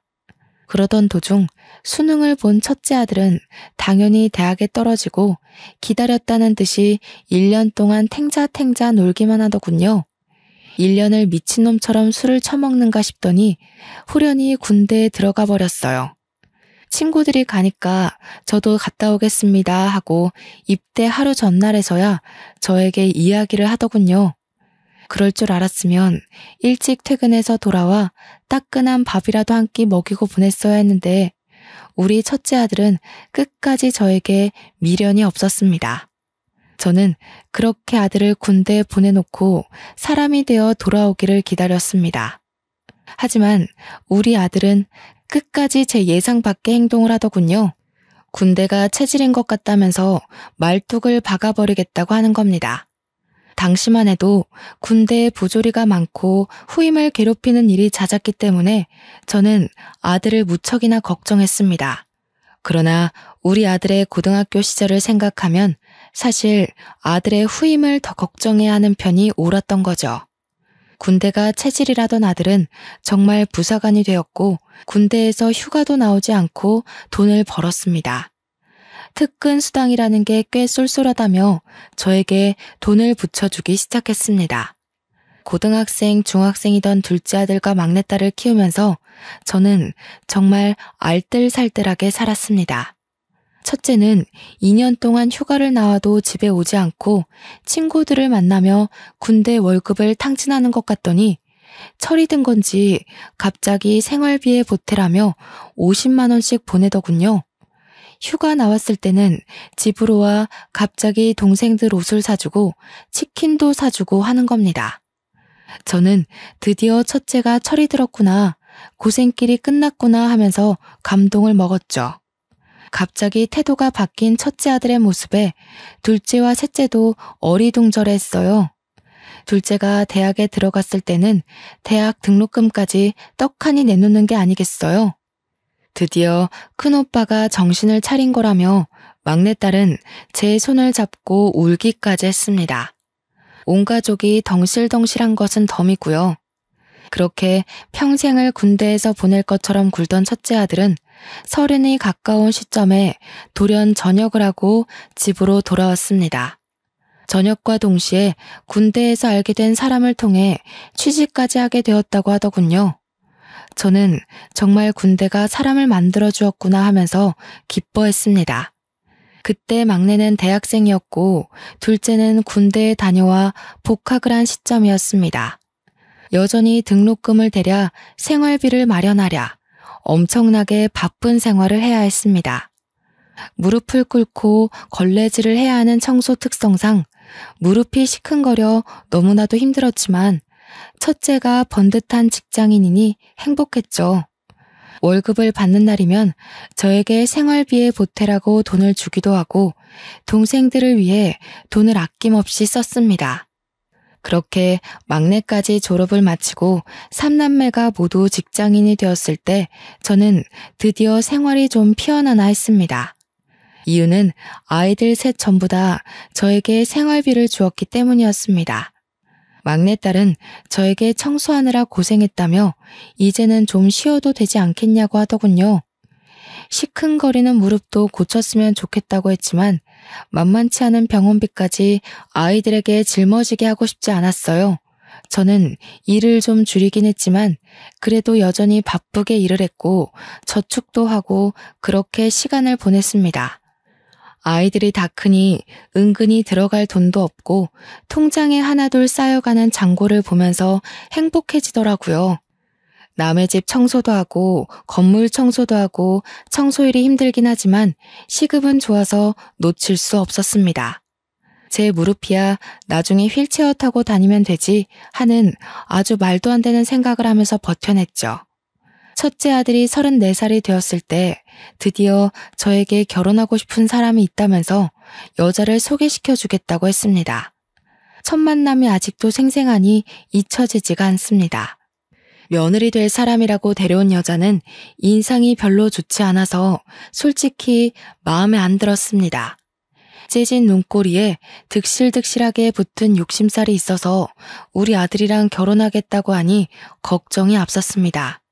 그런데 그게 다 제 편견이었는지 성격이 아주 붙임살 있는 게 시원시원하니 좋더라고요. 물론 가끔 말이 좀 세게 나오는 경향이 있어서 제가 처음에는 눈치를 봐야 했지만요. 저한테 시집살이는 시키지 않으셨으면 좋겠어요. 제가 제 사람 하나는 끝내주게 챙기는 타입이거든요. 하지만 제 사람이 아니다 싶을 때는 칼같이 내치는 사람입니다. 나도 연락을 자주 하거나 시집살이 시킬 맘 없네. 요즘 시대가 그런 시대도 아니고 그저 둘이 잘 먹고 잘 살았으면 하는 마음뿐이지. 며느리가 눈에 힘을 주면서 이야기하니까 괜히 저도 마음이 쫄리더라고요. 그래서 솔직하게 이야기를 했더니 며느리가 갑자기 저한테 웃음을 흘리면서 싹싹하게 굴기 시작했어요. 제가 시집살이를 시킬 마음 없다고 하니 그제서야 마음의 문을 열어둔 느낌이었습니다. 어머님, 제가 반찬을 좀 해왔는데 입에 맞으실진 모르겠지만 한번 드셔보세요. 제가 철되면 식혜도에다 보낼게요. 제가 식혜 하나는 끝내주게 만들거든요. 김장철 되면 김장 김치도 좀 보내드릴까요? 제가 요리하는 걸 워낙 좋아해서요. 며느리가 만들어 보내준 식혜는 정말 팔아도 될 만큼 달달하고 부드럽고 좋았습니다. 김치도 어찌나 맛이 좋던지 우리 며느리가 반찬 가게 하면 정말 장사가 대박나겠다고 생각할 정도였어요. 맏며느리로 저렇게 손재주가 좋은 아이가 들어오다니 제 복이 아닐까 싶기도 했습니다. 반평생을 속을 썩이던 첫째 아들에게 어찌 저리 좋은 인연이 나타났을까 싶기도 했고요. 그런데 우리 막내딸의 생각은 조금 달랐던 것 같습니다. 어느 날 저에게 다가오더니 슬며시 식혜 맛을 보고는 저에게 이야기를 하더군요. 엄마, 내가 CC식품 다니잖아. 그런데 아무리 생각해도 이 식혜가 우리 회사 제품 같아. 그리고 김치도 마트에서 파는 그 김치 같고. 막내딸의 이야기는 사온 상품을 대충 통에 옮겨 담고는 생색을 내는 것 같다는 이야기였어요. 막내가 식품회사를 다니기 때문에 흘려드릴 수 없는 이야기였습니다. 며느리가 항상 자기가 직접 만든 거라고 생색을 내며 저에게 손을 내밀었기 때문에 저는 용돈을 주는 것으로 보답을 했거든요. 그런데 이게 모두 사온 상품이었다고 생각하니 은근히 배신감이 느껴지더라고요. 저는 애써 태어난 척 딸에게 설마 그런 걸로 거짓말을 치겠냐고 너무 새언니를 미워하지 말라고 했습니다. 아무래도 막내딸은 큰아들에게 당한 것이 많으니 색안경을 끼고 볼 수 있겠다는 생각을 했기 때문이었어요. 그런데 몇 개월 지나서 첫째 아들이 저에게 오더니 더 이상 생활비를 보탤 수 없겠다고 하더군요. 그래서 왜 그러냐, 무슨 일 있냐고 물어보았습니다. 그러자 며느리가 임신을 했다는 경사로운 소식을 전하는 게 아니겠어요? 아이를 가져서 병원비도 그렇고 앞으로 태어날 아이를 위해 돈을 저축도 해야 하고 살 것도 많다고 하더군요. 저는 당연히 생활비를 더 이상 주지 않아도 된다고 했습니다. 어차피 저도 소소하게 벌고 있었고 둘째 아들과 막내딸이 계속해서 저에게 생활비를 보태고 있었으니까요. 첫째 아들이 저에게 생활비를 주지 않는다고 해서 제가 당장 굶어야 하는 것도 아니었고요. 저는 일을 조금 늘릴까 고민까지 했습니다. 손주가 태어나면 저도 아무것도 해주지 않을 수 없으니까 말이죠. 저는 손주를 볼 생각에 신이 나서 정말 매일 밤 어떤 아이가 태어날까 상상하며 잠들었습니다. 꿈에라도 한번 나타나주면 좋겠다. 우리 남편이 살아있으면 정말 좋겠다. 그런 생각을 하며 단잠을 잤습니다. 그런데 며느리가 임신을 하고 나서부터 오묘하게 태도가 바뀌는 게 아니겠습니까? 처음에는 싹싹하게 굴던 며느리가 시간이 지날수록 점점 저를 냉대하는 게 느껴졌습니다. 당연히 김치고 식혜고 보내는 일이 없어졌지만 저는 뭐 상관없었습니다. 심해서 음식 냄새조차 못 맡는 사람들이 있으니 우리 며느리가 몸이 힘든가 보다 하고 넘어갔죠. 사실 식혜고 김치고 애초부터 보내지 않아도 괜찮았던 것이니 우리 며느리에게 부담을 주고 싶지 않은 마음이 더 컸다고나 할까요? 그래도 몸이 안 좋은 거면 제가 뭐 좀 도와줄 게 없겠나 싶어서 아들에게 연락을 했죠. 아들, 요즘 며느리 몸이 많이 안 좋으니 입덧이 많이 심한가 보구나. 매번 담던 김치도 식혜도 준비 못할 정도면 밥도 거의 못 먹는 거 아니니? 웬 김치랑 식혜요? 우리도 김치 사 먹고 있는데. 식혜 같은 건 원래 페트병으로 나오잖아요. 그거 사 먹으면 되는 거 아닌가요? 우리 막내딸의 예상대로 전부 대기업의 맛이었던 것이었죠. 솔직히 괘씸하지 않았다면 거짓말이겠지만 임신한 며느리한테 따지고 들 만큼 저도 치졸한 사람은 아니었기에 모른 척 넘어갔습니다. 그저 사왔다고 처음부터 이야기해도 고맙게 받았을 건데 직접 만들었다고 저를 속여가면서 용돈을 받아간 게 괘씸했던 거였죠. 하지만 시어머니에게 예쁨을 받고 싶어서 그런 발칙한 행동을 한 것일 수도 있으니 그냥 넘어갔습니다. 우리 막내딸만 그럴 줄 알았다면서 애초에 인상도 별로였다고 싶더라고요.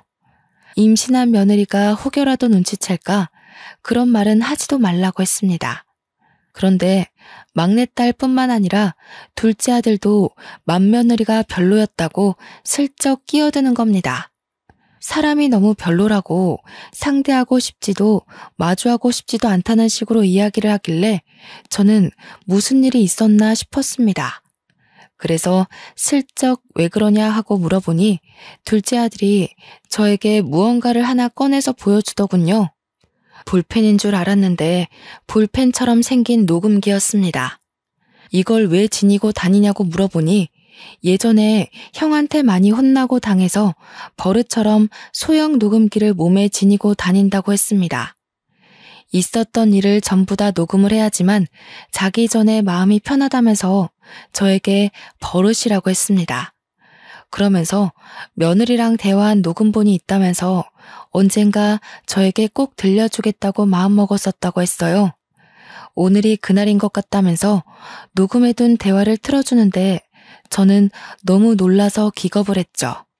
도련님, 우리 남편이 엄청나게 어릴 때 차별받고 자랐다는데 그거 다 사실이에요? 우리 시어머니 진짜 무서운 사람이다. 차별을 그렇게 해놓고 아들한테 생활비를 받아가는 거예요? 도련님은 문제집 살 돈도 주고 공부도 엄청 시켜줬다고 들었는데 맞아요? 우리 남편은 대학도 못 나오고 동생들 뒷바라지만 신나게 해줬다고 하던데 불쌍해라 정말. 군대 가서 말뚝 박은 이유도 시어머니의 동생들 먹여 살리느라 어쩔 수 없이 한 거라던데 좀 그 힘든 곳에서 그렇게 열심히 일할 생각을 했을까? 설마 형한테 받은 거 전부 모른 척 할 생각은 아니죠? 조카 생기면 차별 대우 받으면서 챙긴 목까지 다 챙겨주셔야 돼요. 임신까지 했는데 임신 축하 비용 같은 거 없어요? 남들은 다 해준다던데. 저는 욕심 없으니까 그냥 100만 원 정도만 해주세요. 그래서 우리 착한 둘째 아들이 며느리한테 임신 축하 비용이랍시고 100만 원을 송금했다지 뭡니까? 저는 정말 기가 막혀서 막내딸한테도 이런 이야기를 들었냐고 하니까 막내딸은 자기한테 요구하진 않았다고 하더군요. 평소에도 별로 좋아하는 티를 안 내서 자기한테까진 이야기를 안 한 것 같다고 하는데 정말 기가 막히고 코가 막힐 지경이죠. 너무 어이가 없어서 며느리에게 전화해서 호되게 혼을 낼까 싶었지만 둘째 아들이 참으라길래 꾹 참았습니다. 하지만 한번 미운털이 콕 박히고 나니까 얼굴을 보고 싶지도 않고 전화도 하기가 싫더라고요. 그래서 연락을 하지 않았습니다. 일부러요. 입만 열면 돈돈거리니 꼴도 보기 싫고 만나고 싶은 생각이 싹 사라지는 게 아니겠어요. 저한테도 임신 축하 비용 달라고 떼를 쓸 것 같은 느낌에 제가 연락을 피했죠. 그렇게 만삭이 될 때까지 연락 한 통 없다가 손주를 낳고 나서야 애 낳았다고 큰아들이 저에게 연락을 하더라고요. 저도 그냥 축하한다고 이야기하고 끝냈습니다. 하지만 손주를 보고 싶은 마음은 참 쉽게 사그러들지 않았습니다. 결국 둘째와 막내와 저 이렇게 셋이서 병원에 찾아가 손주를 보려고 했습니다. 다들 퇴근하고 삼삼오오 모여서 간 것이라 밤에 뭐 하나 준비도 제대로 못하고 마음만 급해서 병원에 찾아갔습니다. 그러자 저희들의 빈손을 보고 며느리가 화를 막 내는 게 아니겠습니까? 저희는 꿀먹은 벙어리가 되고 말았죠. 솔직히 임신해서도 2번인가 밖에 만나지 못했는데 제가 뭘 준비해서 올 수 있겠어요? 지들이 뭘 샀는지도 말을 해주지 않았는데 다짜고짜 빈손이에요? 하고 콧김을 뿜으면서 물어보니까 할 말이 없었습니다. 첫째 아들도 저한테 오느라 고생했다고 하면서도 요리조리 살펴보며 진짜 빈손이냐고 묻더라고요. 뭐 제가 빈손으로 찾아간 게 잘못이긴 하지만 그래도 가족보다 물건을 더 기다렸던 것 같아서 기분이 영 좋지 않았습니다. 그러더니 저한테 돈 봉투라도 준비해서 오지 그랬냐고 첫째 아들이 저를 타박했습니다. 동생들한테도 엄마가 미리 말을 했어야지 봉투 하나 없이 찾아오는 법이 어딨냐고 하는데 우리 아들이 철들었다는 게 다 거짓말 같더라고요. 아니, 오늘 보고 안 볼 것도 아닌데 다음에 준비해서 만나면 되지 않겠니? 다들 퇴근해서 정신없이 애기 보러 온 건데 너무 물건만 기다리는 사람같이 구는구나. 한동안은 못 보죠. 원래 100일까지는 밖에 나가는 게 아니라고 하던데요. 저희가 형수님 댁으로 찾아가면 되죠. 어머, 그게 무슨 소리예요? 무슨 병균을 묻히고 올지도 모르는데 집으로 찾아온다고요?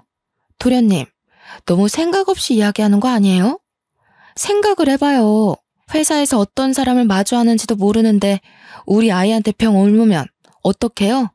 그래, 네가 좀 생각 없이 말을 했다. 너가 어디서 뭘 하고 다니는지도 모르는데 어떻게 집에 온다고 하니? 그러면서 신생아가 있는 집인데 오겠다는 이야기를 그렇게 쉽게 할 수 있냐면서 둘째 아들을 병균 취급을 하더라고요. 며느리랑 첫째 아들 죽이 어찌나 잘 맞는지 무슨 만당꾼을 보는 듯한 기분이었습니다. 저희에게 빈손으로 왔다고 타박하는 말을 돌려서 하는 듯해서 저의 기분은 점점 가라앉았습니다. 군대에서 정신 차려서 돌아온 줄 알았더니 아들놈의 인성은 절대로 바뀌지 않는 건가 하고 생각하게 되었죠. 이래서 옛말에 여자를 잘 만나야 한다고 한다던데 꼭 예전에 지 같은 거 만나서 다시 돌아가나 싶었습니다. 속이 막 오르락 내리락 뒤집어지는데 화가 나서 견딜 수가 없겠더라고요. 그래서 정색을 하고 며느리에게 이야기를 했죠. 안 간다고요. 오늘 저 멀리서 본 걸로 만족하겠다. 내 손주이긴 해도 며느리도 몇 번 못 보고 맞이해서 그런지 정이 안 간다고 했어요. 정이 안 가는데 선물이고 돈이고 무슨 소용이 있겠냐고 체념하듯이 이야기했더니 아들이 입을 꾹 다물더군요. 저는 거기서 멈추지 않고 하고 싶은 말을 다 해야겠다고 생각했습니다. 그래서 알아서 잘 키우고 나중에 애가 병 안 걸릴 나이 되면 그제서야 만나자고 했습니다. 그러니까 며느리가 저한테 돈이 안 나올 것 같았는지 어머님 하고 부르는 게 아니겠어요? 며느리가 언제 저를 저렇게 불러줘봤나 싶은 생각이 들더라고요. 그러더니 저한테 그냥 가시면 어떻게 하냐고 소리를 치는데 듣기 싫어서 애들 데리고 그냥 병실을 나왔습니다. 그러니까 첫째 아들이 쫓아나와서 저한테 조금 화를 냈습니다. 아니 엄마, 그래도 와이프가 애까지 낳았는데 축하한다고 돈 봉투는 주고 가야지. 얘, 너 나한테 돈 봉투 맡겨놨니? 왜 자꾸 돈돈거리고 그러는 거야? 그동안 생활비까지 들였는데 1억이에요?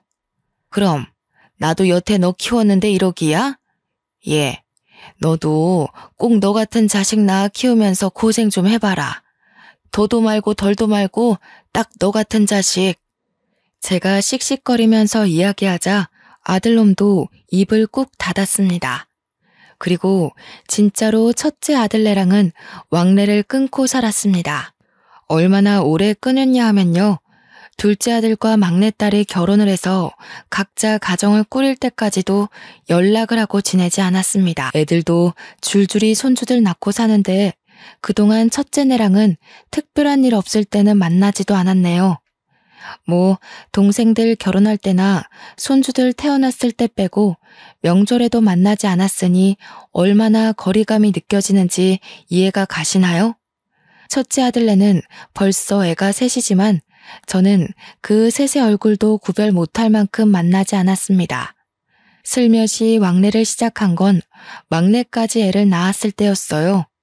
명절이랍시고 찾아와서는 두런두런 지들 사는 이야기를 하는데 그것조차 곱게 보이질 않더군요. 전부 다 엄마 돈 내놔 하는 말로 들렸기 때문입니다.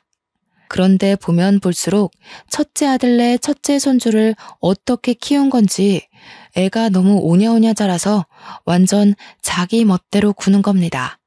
초등학생인데 막 지나가는 개한테 돌을 던져서 개 주인이랑 소송전에 걸리지를 않나 주차장에 멀쩡히 세워진 차를 막대기로 긁고 다녀서 그 도장값까지 전부 물어줬다고 하대요. 사고란 사고는 다치고 다니는 게 아니겠어요? 그러더니 동생들을 엄청 괴롭힌다고 미치겠다고 하는 겁니다. 첫째 아들네 둘째 셋째가 아예 기도 못 풀고 다닌다면서 동생들 불쌍해 죽겠다고 이야기를 하더군요. 저는 속으로 좀 꼬숩다고 생각했습니다. 어릴 적 첫째 아들이 둘째랑 셋째를 괴롭혔던 것처럼 지 아들이 똑같은 짓을 하고 있으니까요. 그러더니 며느리가 슬며시 제 눈치를 보면서 첫째 애를 좀 봐달라고 하는 게 아니겠어요? 자식들 다 시집장가 보내고 용돈 받으면서 간간히 시급이 센 청소일만 하고 노후를 즐기려는 마당에 손주를 봐달라고 하다니요. 그리고 첫째 아들네 아이라서 더 정이 안 갔기 때문에 봐주고 싶은 마음이 전혀 없었습니다. 그래서 저는 며느리에게 미쳤냐고 죽어도 아이 안 봐준다고 딱 잘라서 거절을 했어요. 그래도 며느리는 포기하지 않고 저한테 주말에만 데려갈 테니 평일에 아예 저보고 데리고 살아달라고 하는 겁니다. 당당하게 당연하게 이야기를 하는데 제가 어이가 없어서 됐다고 싫다고 했어요. 제가 유난히 더 싫어했던 이유는 막내딸내 아이를 몰래 봐주고 있었기 때문이었습니다. 아직 아기가 2살밖에 안 되었고 어린이집 대기가 밀려 있어서 오갈 데가 없어서 제가 봐주고 있었습니다. 맞벌이 부부들의 숙명이라고 하더라고요. 어쩔 수 없이 제가 봐주고 있던 찰나에 그 이야기를 들은 건지 아니면 정말 다짜고짜 그런 건지 첫째 아들네가 저한테 애를 던지듯 맡기고 도망을 가버렸습니다. 그냥 우리 집 문 앞에 첫째 손주를 두고 사라져버렸어요. 그래도 첫째 손주가 9살이나 먹었으니 2살짜리 아기를 괴롭히겠나 싶어서 어쩔 수 없이 집으로 데리고 들어왔죠. 아무리 그래도 핏줄인데 문 앞에 내리 세워두고 굶길 수도 없는 입장 아니겠습니까? 애가 무슨 죄가 있다고. 그런데 9살이나 먹은 아이가 2살짜리 아기를 괴롭힐 줄 누가 알았겠어요? 없을 거라 생각해서 간식거리를 만들고 있는데 첫째 손주가 막내딸 아이의 머리를 탕 소리가 나게 때리는 거 아니겠어요? 막내딸내 아기는 울고 불고 자세히 살펴보니 이마에 멍까지 들었더군요. 저는 첫째 손주에게 이게 무슨 짓이냐고 소리를 지르니 고작 아기가 자기를 빤히 쳐다보는 게 기분 나빠서 그랬다고 했습니다. 화가 너무 나서 첫째 아들한테 당장 너네 데려가라고 이야기를 하고 막내딸에게도 이 소식을 전했습니다. 그러자 첫째 아들네 부부도 막내딸도 퇴근 후에 집으로 왔더군요. 제가 거기서 화가 나서 첫째 아들네한테 애를 어떻게 키웠길래 이 모양 이 꼴이냐고 이야기를 했습니다. 2살밖에 안 된 사촌 동생의 이마를 때려서 멍들게 한 게 자랑이냐고요. 그러니까 첫째 며느리가 저한테 인상을 팍 쓰면서 이야기를 하는 겁니다. 어머니, 너무 차별하시는 거 아니에요? 우리 애는 안 봐주신다면서 몰래 신혼의 애기만 봐주고 계셨잖아요. 우리 남편도 차별 엄청 당하면서 컸다고 하던데 너무하시네요 정말. 저는 기가 막혀서 누가 누굴 차별했다고 하냐고 며느리에게 톡 쏘아붙였어요. 옆에서 보고 있던 막내딸도 기가 막힌지 팔짱을 끼고 지오빠를 쳐다보고 있더군요. 첫째 아들은 정말 지가 차별이라도 받고 자란 것처럼 굴고 있었고요. 아니, 그렇잖아요. 우리 애 키울 때는 도움도 안 주셨으면서 신혼에는 왜 다 해주시는데요? 저는 시집 와서 어머니 드실 반찬 해드려, 김치 해드려, 식혜까지 해드려. 한 게 얼마나 많은데 그러세요. 저 그거 왜 안 하는 줄 알아요? 어머니가 하도 차별해서 그런 거 이제 안 하기로 한 거예요. 예, 그게 네가 한 거니? 대기업이 한 거 아니니? 제가 전곡을 찌르자 며느리가 갑자기 입을 합 다물더군요. 누가 누굴 속이려고 그러냐고 됐다고 일 없다고 대꾸했어요.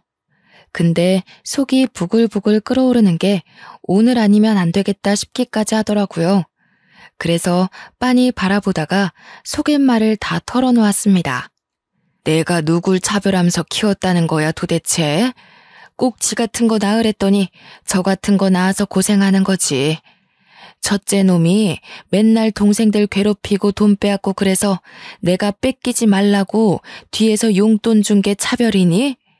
공부도 안 하는 거 맨날 책상 뺏고 만화책 보고 있길래 동생들 독서실 보낸 게 차별이야?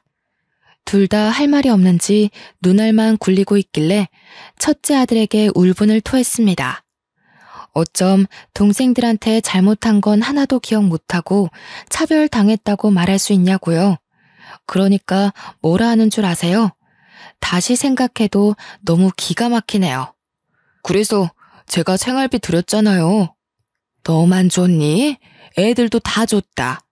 너는 첫째 아이 낳고 뚝 끊었지만 둘째랑 막내는 애들 둘씩이나 낳고도 나한테 준다. 어머님, 아무리 그래도 생활비 운운하시면서 애를 안 봐주시는 건 차별이죠. 제가 힘들어서 못 봐주겠다고 한 거지 안 봐주겠다고 한 건 아니라고 못을 박았습니다. 이 정도로 말했으면 포기하고 집에 갈 법도 한데 며느리도 나를 잡았는지 저한테 박박 우기면서 이야기를 하더군요. 돈 드리면 돼요. 평일 내내 봐주시면 주말에 데려갈게요. 50만 원도 드리고요. 막내딸은 어이가 없는지 허허거리면서 웃고 맏며느리는 뭐가 당당한지 고개를 빳빳하게 들고 있더군요. 그래서 제가 딱 잘라 말했습니다. 그래? 그럼 50만 원에 다른 사람 구해봐라. 구해지나. 그리고는 축객령을 내렸어요. 쫓겨나듯 나간 첫째 아들네는 저한테 너무하다고 막 난리를 치더라고요. 하지만 첫째 아들네도 만만치 않은 놈들이었습니다. 며칠 뒤에 갑자기 또 우리 집에 애를 던져놓고 갔지 뭡니까? 열이 받아서 며느리에게 전화하니 안 받고 제가 다음부터는 절대로 안 받아준다고 이야기를 했는데도 무시하더군요. 매일같이 우리 집 앞에 던져져 있는 첫째 손주를 보고 어쩔 수 없이 집으로 들이기를 반복했습니다. 그러다가 사고가 터지고 말았습니다. 첫째 손주가 우리 집이 2층 주택인데 거기서 위험하게 놀다가 아래로 떨어지고 말았습니다. 119를 불러서 가는데 다행히 머리는 다치지 않고 다리가 똑 부러져서 수술을 해야 한다고 하더군요. 혹시 모를 사태를 대비해서 수혈을 생각하고 혈액형을 알아야 한다고 하길래 아들이랑 며느리가 둘 다 A형이라고 A형일 거라고 했습니다. 그런데 긴가민가해서 검사를 해봐달라고 했어요. 근데 병원에서 A형이 아니라 AB형이라고 부모가 둘 다 A형이 맞냐고 물어보는 거예요. 절대로 AB형이 나올 수 없다면서 부모가 혈액형을 잘못 알고 있는 것 같다고요. 저는 순간 머리를 망치로 얻어맞은 듯한 기분이 들었습니다. 행동이 첫째 아들이랑 똑같아서 의심을 한 적이 없는데 생긴 게 아무리 봐도 아들을 안 닮은 거죠. 며느리가 성형이라도 한 줄 알고 조용히 모른 척 했는데 우리 아들의 아이가 아닐 수도 있는 거 아니겠습니까? 저는 아들에게 바로 이야기를 했고 제 의심을 지울 수 없어 유전자 검사를 맡겼습니다. 맏며느리가 전업주부임에도 애를 우리 집에 던지고 싸돌아다니는 것도 수상하고 그런데 정말 친자검사 결과에서 아들과 일치하지 않는다고 나온 겁니다. 첫째 아들이 열이 받아서 둘째와 셋째 애기까지 모조리 다 검사를 했는데 친자 불일치가 떴어요. 첫째 손주가 누워있는 병실에서 당연히 난리가 났습니다.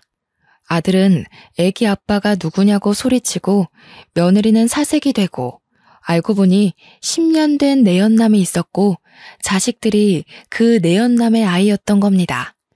온 가족이 전부 뒷목 잡고 쓰러졌어요.